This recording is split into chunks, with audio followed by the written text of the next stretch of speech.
মামলার তথ্যর প্রধান সমন্বয়ক বিএনপি কেন্দ্রীয় কার্যালয়। আমার সঙ্গে আছে আমার অপর সহকারী আপনার রাজশাহী বিশ্ববিদ্যালয়ের সাবেক নেতা আপনার শরীফুল ইসলাম শাওন এবং আমার সহকারী সমন্বয়ক মিজানুর রহমান মিজান, ছাত্রনেতা আমাদের নাইম হোসেন এবং আমাদের যুব শ্রমিক দলের নেতা আমাদের ইকবাল হোসেন সহ আমরা 5 জনের সদস্য বিশিষ্ট এখানে আমরা প্রধান নির্বাচন কমিশনার বরাবর এসেছি। আপনারা সবাই অবগত আছেন 2014 এবং 2018 এবং 2024 সালের যে জাতীয় সংসদ নির্বাচন হয়েছে, এই নির্বাচন হয়েছে ফ্যাসিবাদ সরকারের অধীনে বিনা ভোটে, দিনের ভোট রাতে করেছে।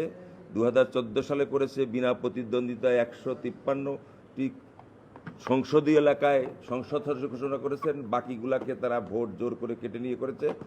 এই যে 3টা যে নির্বাচন কমিশনাররা তারা বাংলাদেশ সংবিধান লঙ্ঘন করে যে নির্বাচনটা তার করেছে, এই বিষয় নিয়ে আমরা 2018 সালে যেহেতু বাংলাদেশ জাতীয়তাবাদী দল বিএনপি ঐক্যফ্রন্ট গঠন করে সংসদ নির্বাচনে যাওয়ার জন্য ফ্যাসিবাদ শেখ হাসিনার মিথ্যা প্ররোচনায়, মিথ্যা বিভ্রান্তে নির্বাচনে গিয়েছিল।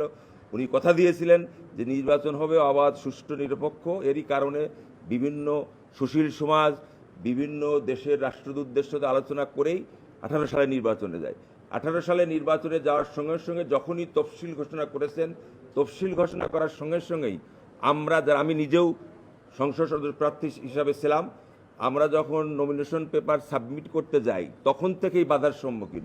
গাড়ি ভাঙচুর, নমিনেশন পেপার ছিনতাই, বিভিন্ন প্রতিকূলের মধ্যে দিয়েও তারপরে নমিনেশন পেপার সাবমিট করা হয় এবং আমাদের 16 জন প্রার্থীকে মিথ্যা মামলায় গ্রেপ্তার করে তাদের জেল হাজতে পাঠায়, 13 জনকে আমাদেরকে হত্যা করা হয়। সারা বাংলাদেশে বিএনপি সহ ঐক্যফ্রন্টের বিভিন্ন দলের রাজনৈতিকবিদরা যারা নির্বাচনে অংশগ্রহণ করেছে তাদের নেতাকর্মী, সমর্থক এবং সর্ববিষয় হলো গ্রামে গঞ্জে গিয়ে, শহরে গিয়ে, ওয়ার্ডে গিয়ে নেতা কর্মী সমর্থকদেরকে বাড়ি বাড়ি গিয়ে আইনশৃঙ্খলা অতি উৎসাহী সদস্য গ্রেপ্তার, নির্যাতন, রিমান্ডে নিয়ে মিথ্যা গায়েবী মামলা দিয়ে এবং বিভিন্ন জায়গায় অপহরণ করে গুম করে রেখে তারা একটা নির্বাচনের প্রক্রিয়া শুরু করে। এটা শেখ হাসিনা সাহেবের নির্দেশ এবং তৎকালীন ডিজিএফআইয়ের প্রধান, এনএসআইয়ের প্রধান, এসবির প্রধান এবং পুলিশের সাবেক আইজি সহ সংশ্লিষ্ট কিছু আইনশৃঙ্খলা বাহিনী মিলে এবং নির্বাচন কমিশনের সাথে জড়িত যারা সংশ্লিষ্ট জেলা, উপজেলা, বিভিন্ন জেলার পুলিশ সুপার, বিভিন্ন রেঞ্জের ডিআইজি, বিভিন্ন বিভাগের কমিশনার সহ তারা সম্মিলিতভাবে একটা সিদ্ধান্ত নয় যে দিনের ভোট রাতে করব, যেটা করেছিল তারা 18 সালে। এই কারণেই তারা আপনার জাবত পাটোয়ারি যখন শেখ হাসিনার কাছে বক্তব্য দেয় যে আপনার ভোটের সংখ্যা অনুযায়ী জনপ্রিয়তা আপনি শূন্যর কোঠায়, তাহলে কি করা যায়?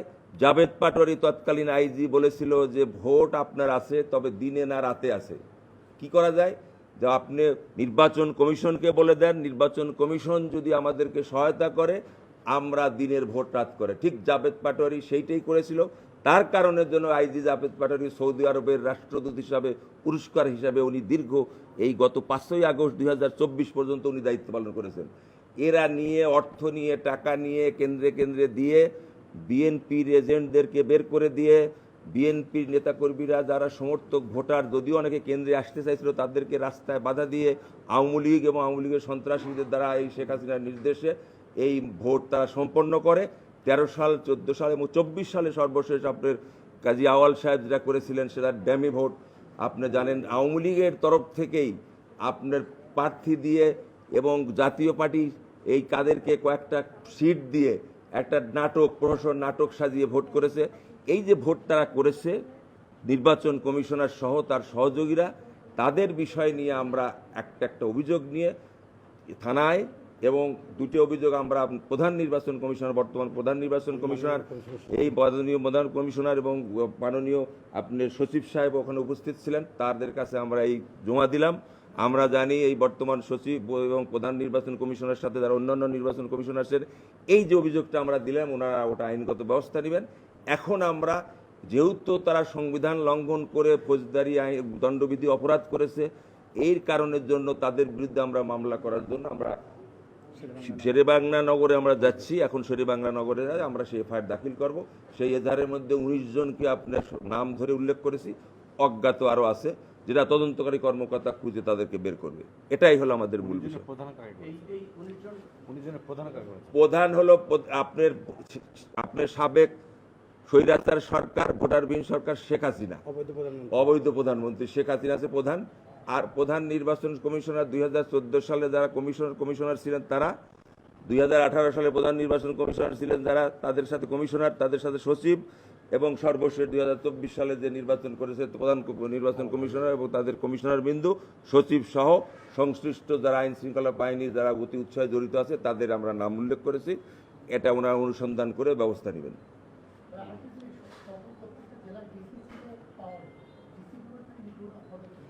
প্রতিটা জেলার বিষয় আমরা এই অভিযোগের মধ্যে উল্লেখ করেছি। প্রত্যেকটা জেলায় আমরা অভিযোগ দিয়েছিলাম। 18 সালে এখানে আমি 17 বার এসেছি। আমি নিজে বাংলাদেশ জাতীয়তাবাদী দল বিএনপির পক্ষ থেকে 17 বার এসেছি। 7 বার না 8 বার ঢুকতে দিয়েছে, বাকিবার ঢুকতে দেয় নাই। ভাইরাই সাক্ষী, অভিযোগই নেয় নাই। ওই অভিযোগগুলো যেগুলো রিসিভ করে নিয়েছে সেগুলো রিসিভ কপি আমরা ফটোকপি নিয়ে এসেছি, সেগুলো আমার মাননীয় প্রধান নির্বাচন কমিশনারের কাছে জমা দিলাম। ওইগুলা পড়লেই বুঝতে পারবে যে আমরা কি কি করেছি, কাকে কি করেছিল, সব বিস্তারিত আমাদের ওই মহাসচিব সাহেবের তৎকালীন 18 সালের মহাসচিব, আমাদের পার্টির মহাসচিব স্বাক্ষরিত কাগজ, ওই কাগজগুলো আমরা জমা দিয়েছি। এবং জেলায় জেলায় যেগুলো করাচ্ছে সেগুলো আমরা পত্রের মধ্যে বলেছি যে প্রতিটি জেলা এবং প্রতিটি নির্বাচন এলাকায় যারা নির্বাচন প্রার্থী ছিল তারা আবেদন করেছে, সেগুলোও তারা কোনো ব্যবস্থা নেন নাই, সেগুলোও কেন ব্যবস্থা নেন নাই সেগুলো আমরা তাদের আবেদনের মধ্যে উল্লেখ করেছি। অবশ্যই এফআইআর নাম আছে, আপনাদের কপি দেয় নাই? আমার প্রত্যেকে দেখেন নাম আছে। ডিসিএসপি তো আমরা নাম উল্লেখ করি নাই। ডিসিএসপি বিভাগীয় কমিশনার তারপরে আপনার হলো একমাত্র চাঁপাইনবাবগঞ্জ জেলায় ইয়েটা হয়েছিল, আমরা বলছি চাঁপাইনবাবগঞ্জে আমাদের বিএনপির 2 জন প্রার্থী হয়েছিল, এই 2 জন প্রার্থীর নিরপেক্ষ বিষয় নিয়ে আছে। আর বাদ বাকি সব জেলায় একই হয়েছে। এবং আপনারা জানেন সেই সমস্ত আইন শৃঙ্খলা বাহিনীর পুলিশ সুপাররা ওএসডি হয়ে আছে, ডিসি সাহেব ওএসডি হয়েছে। এখন আমরা চাই এই মামলায় তারা গ্রেপ্তার হোক। আমরা দুঃখের বিষয়, আপনি এখন অনেক মিডিয়া আছে, একটা কথা বলবো, সেটা হলো আপনারা জানেন 5ই আগস্টের পরে বিএনপির পক্ষ থেকে আমরা আমাদের 2276 জনকে এই সরকার, এই অবৈধ সরকার শেখ হাসিনা সরকার ধরে নিয়ে গুম করে নিয়ে আপনি ক্রস ফায়ার দিয়ে ছাত্রদল, যুবদল, কৃষক দল সবাইকে হত্যা করেছে। এই একটা মামলা আমরা আন্তর্জাতিক আদালতে দায়ের করেছি মহাসচিব স্বাক্ষরিত এবং আমার অভিযোগে।